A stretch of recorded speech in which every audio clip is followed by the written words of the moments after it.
Kapadvanj છીપડી સિંહુજની નડિયાદથી extra બસો મૂકવા બાબતે અખિલ ભારતીય વિદ્યાર્થી પરિષદ દ્વારા નડિયાદ ડેપો મેનેજરને આવેદન આપવામાં આવ્યું। 18 ડિસેમ્બરના રોજ અખિલ ભારતીય વિદ્યાર્થી પરિષદ નડિયાદ શાખા દ્વારા બસના વિષય અનુસંધાને છેલ્લા ઘણા સમયથી નડિયાદ કઠલાલ અને નડિયાદ કપડવંજ તેમજ અન્ય કઠલાલ કપડવંજ વાળી બસો રેગ્યુલર આવતી નથી। આ વિષયને લઈને ઘણા બધા વિદ્યાર્થીઓને વિવિધ મુશ્કેલીઓ પડી રહી છે તેમજ ધક્કામુક્કી સાથે કોઈ વિદ્યાર્થીને જાનહાનિ પણ થઈ શકે તેવી શક્યતાઓ છે।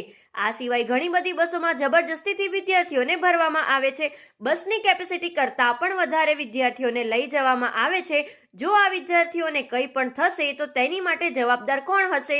નડિયાદની કોલેજમાં અભ્યાસ કર્યા પછી પોતાના વતન નડિયાદથી કપડવંજ અથવા નડિયાદથી કઠલાલ અથવા નડિયાદથી કઠલાલ કપડવંજ જતા રૂટમાં જે વિદ્યાર્થીઓની કોલેજ છૂટ્યાના સાંજના સમય દરમિયાન જે બસની અંદર વધારે માત્રામાં વિદ્યાર્થીઓને ભરવામાં આવે છે તો એના માટે સ્પેશિયલ બસ દોડાવવામાં આવે જેનાથી અકસ્માતની સંભાવના ટળશે અને વિદ્યાર્થીઓને તેમના સફર દરમિયાન મુશ્કેલીઓ વેઠવી ન પડે।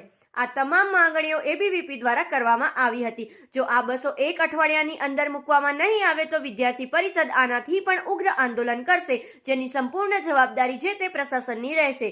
તે હેતુથી આજ રોજ અખિલ ભારતીય વિદ્યાર્થી પરિષદ નડિયાદ દ્વારા ડેપો મેનેજરને આવેદન આપવામાં આવ્યું હતું।